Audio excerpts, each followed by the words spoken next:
Ассаламу алейкум. Бүгін сіздермен машинканың характеристикасы және де менің машинкама обзор жасайтын боламыз. Бұл жерде ненің не екенін түсіндіретін боламын. Бастапқы нәрсе бізде мынау ширина шага дейді. Яғни сіздің тігісіңіздің ұзындығы. Өткен видеода көрсеткеніміздей, мынау менде 1,5 мм, мына 4 мм және де мынау 2,5-3 мм-лік тігістер. Бұл кнопкамыз, яғни мынау бізде ширинаға, стежкаға жауап береді. Келесі тігіс бізде тігістің түрлерін таңдайтын боламыз.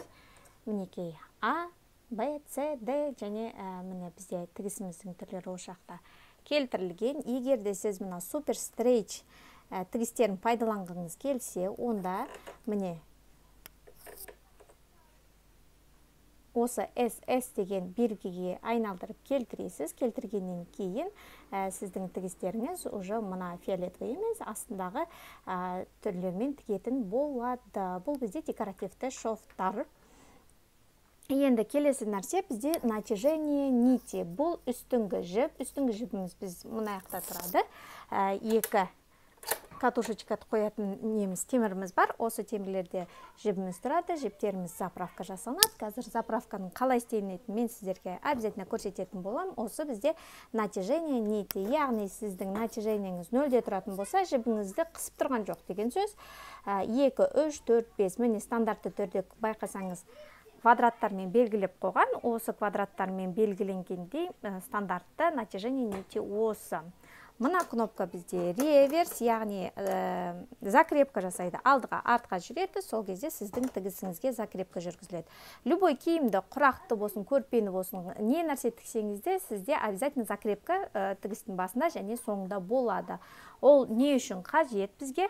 Тігісіміз сөгітіліп кетпеу үшін.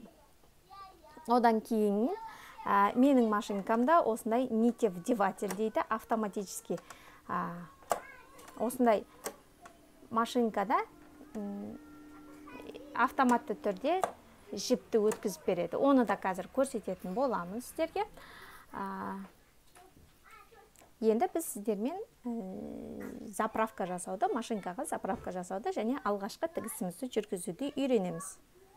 Менің машинкамда тағы да бір осындай көмекші бар. Бұл деген бізде автоматический нитевдеватель деп аталады. Яғни автоматты түрде жіпті сізге инеден өткізіп береді. Бұны мен сізге қазір машинканы заправка жасаған кезде және алғашқы тігісімізді жүргізерде көрсетемін. Ал кеттік, енді біз машинкамызға заправка жасап үйренеміз. Ол үшін осы темірлеріміздің біріне катушкамызды қоямыз.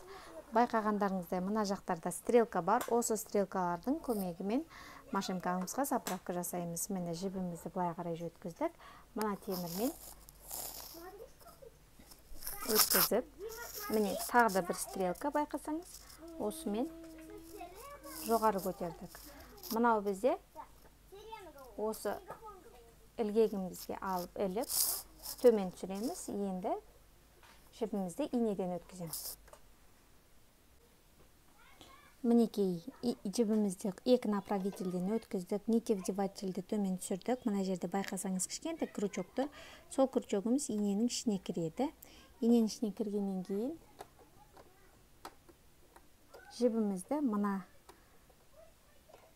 пластмассаға ілеміз. Ілгеннен кейін сол крючокқа ілінуін қадағалаймыз. Мінекей байқасаңыз инемізді тартып жатыр. Жібімізді ары қарай тартып шығарып береді. Өте ыңғайлы. Егер көзіңіз нашар көретін болса, тем более үлкен кісілерге вообще таптырмас ақыл болады. Бұл жерде біз астыңғы жіпті, челноктың жібін шығару қажет боламыз. Яғни бізде жіпті машинканың тігу әдісін көрсететін боламын. Астыңғы жіп пен үстіңгі жіп қатар жүру керек. Ол үшін біз мына порученімізді ары бері қозғаған кезде байқасаңыз, ар жақта инемізді қозғалып отырады. Осыны қозғау арқылы астыңғы жібімізді шығарамыз. Мінекей мен жіптің бір жақ ұшын ұстадым. Жаңағы порученімізді қолмен ары бері қозғап, астыңғы жіпті шығарамыз. Мінекей біздің астыңғы жібіміз. Енді тігісімізді жүргізсек болады.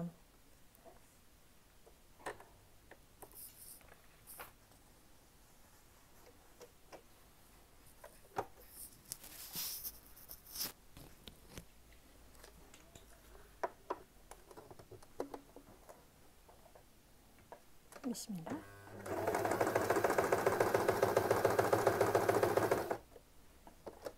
Алғашқы тігісіміз осындай. Егерде сіз натяжение нити, ширина лапки, ширина шага барлығын дұрыс регулировать еткен болсаңыз, сіздің машинкаңыз осындай сапалы тігістерді жүргізетін болады. Міне арт жағында менде ақ жіп, барлығы ешқандай пропусксыз өте әдемі қылдырып тігіп шықты.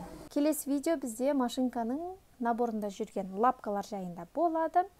Егерде сіз басқа да нәрселерді үйренгіңіз келсе, бұдан басқа видеоларды көргіңіз келсе, комментарияға тақырыбын жазсаңыз, мен сол видеоны түсіруге тырысатын боламын. Алар пайдаңыз көп болсын, менімен бірге болыңыз. Тіркеліп, колокольчикті басуды ұмытпаңыз.